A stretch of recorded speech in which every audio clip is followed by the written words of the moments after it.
if Zimmerman walks, if Zimmerman is let go free, serves no time, no slap on the wrist, no nothing, he walks, I say raise hell. And the reason why I say raise hell is people are saying, well, we need to raise our voices instead of raising our hands.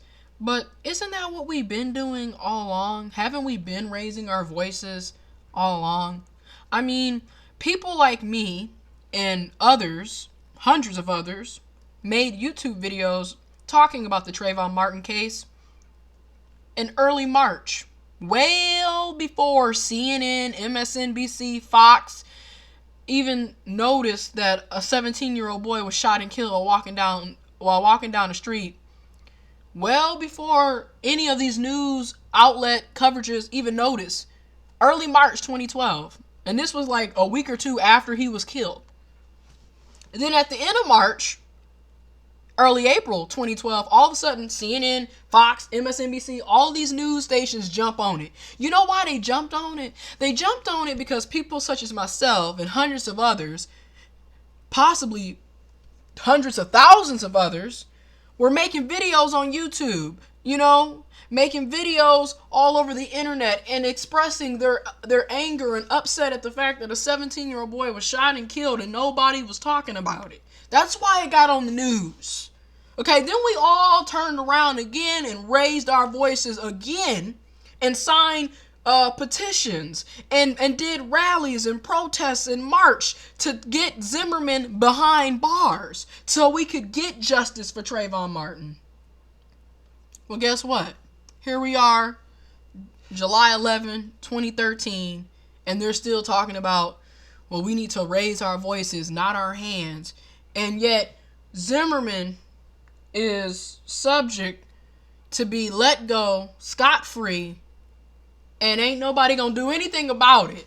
And we raised our voices and we did everything we could. We got to lawyers, we got to court, and then they screw us with the jury selection. And then they sit up here and,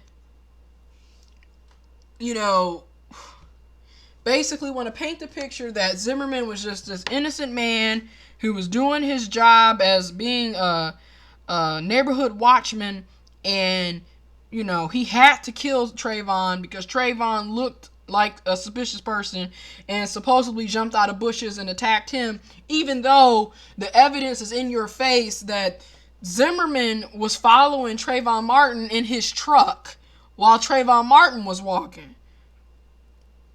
So how we go from you driving your truck to you walking and Trayvon jumping out of the bushes? And then all of your stories are full of shit. Everybody knows it. You got that was Georgie's voice screaming on the phone. That was Georgie. What grown man sounds like that in the first place? That's how you know it's not him. Then on top of that, why does the screaming stop when you hear the shot? Exactly. Because the person who was shot was the one who got killed. Okay? It was Trayvon Martin's voice. But like I said, the evidence is in your face. And they still find a way to say, actually, that was Georgie's voice. That was George Zimmerman's voice. And it just goes to show you that money rules everything, because all it takes is for you to have money. You have money, you can get away with murder. We see it every day. Okay? Then you got all these people that rallied around Zimmerman and supported Zimmerman, and people sending in hundreds of dollars and thousands of dollars so Zimmerman can have a defense team, so he can win this trial, he can win this case.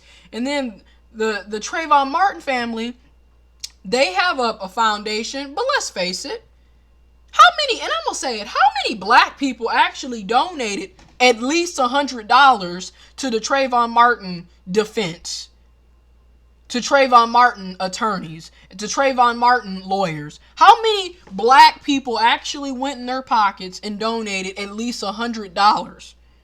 Not that many. And this is why I get mad at us, because I feel like that's our problem. We do a lot of talk. Okay? We do a lot of talk about what we should do. Everybody gets on YouTube, pro-black this, pan-Africanism this, get rid of these hoes, get rid of these niggas, get rid of these drug dealers, these baby mamas, these baby daddies, and we need to go back to Africa. We need to get reparations, and we need to control our dollar and all this other bullshit. But at the end of the day, our words don't mean jack shit if you don't have actions to go along with it. So when I get back to us, how many black people donated at least $100 to Trayvon Martin's foundation? That's a serious question.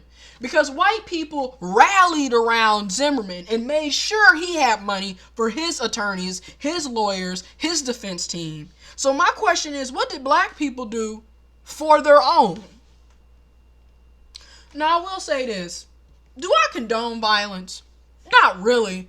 But it comes a time and a place where you have to realize that sometimes you have to do more than just talk, more than just walk, more than just protest and have your little peace rallies and we shall overcome and all that kumbaya shit. Sometimes you realize you need more than that. Sometimes you got to put a little force with your movement. Because the reason why black people in today's generation, in today's society, reason why we really don't get anything accomplished is because we have this passive attitude towards everything. We turn a blind eye to everything. We turn the other cheek. Basically, we see racism. We see other blacks acting ignorant. We see Obama doesn't address us. We see the BS that goes around, and we just, oh well, maybe another day, maybe another year. Well, that's not my problem. Well, that's not my kid. That's our mentality with everything. And that's why nothing happens. And then we want to sit up and we want to get mad or upset that, well, the gays are getting all the rights, well, the women are getting all the, well, let me rephrase that. The white women are getting all the rights. The Hispanics are getting all the rights. How come no one's helping us? How come we're getting all of our rights taken away? Nobody even respects us. So basically we bitch and moan, but we don't do anything about it. See, the thing is, the other minority groups, they bandwagon off what the civil rights movement did, okay? They realized that, look at those blacks, look at those Negroes. They're rallying, they're protesting, they're rioting, they're demanding their rights, they're mobilizing, they're coming together to fight for a common cause. See, that's what we used to do. Okay, and that's why the gays and the white women and the Hispanics and other minority groups have noticed, hey, we need to come together and stand together and fight together for our rights and our, freedoms. Where black people have decided that I'm going to be pro-black and I'm going to be on the, Uncle Tom's side, or I'm going to be educated, you're just ghetto, or you're just a nigga, or you're just poor, and you're just rich, and you're just a Uncle Tom, and you're just a goody two-shoes, or, you step and fetch it. We always dividing ourselves, pretty much, up in these little subpar groups that don't mean shit, because don't that group get anything accomplished, but they always bickering amongst each other in front of the so-called enemy, and then wondering why the enemy doesn't take us serious. So, that's why I can't be a part of any group. I can't, because a lot of y'all full of shit. Okay? But the point of this video is, Zimmerman walks, Zimmerman gets off scot-free, raise hell. And when you raise hell, be smart about it. Don't destroy the neighborhoods and cities that you live in. Destroy the neighborhoods and cities that they live in. The so-called enemy. Okay? Because what I don't understand is when we do a riot and protest, y'all go to the inner cities, the ghettos, the hoods, and y'all destroy your businesses, your shops, your neighborhood, your school. Now, where are you going to live? Where are you going to work? Where is your kids going to go to school at? Be smart about it. Another thing. Here's another way. We can raise hell but be silent. And this is what I mean by that. Control your dollar. Stop shopping at the enemy's stores. Stop buying the enemy's items. Okay? That's one way to raise hell in a quiet way, because the enemy loves money. You want to really hurt him? Hit him in the pocket, because that's what it really hurts at. Rest in peace, Trayvon Martin. We'll get justice some way, somehow.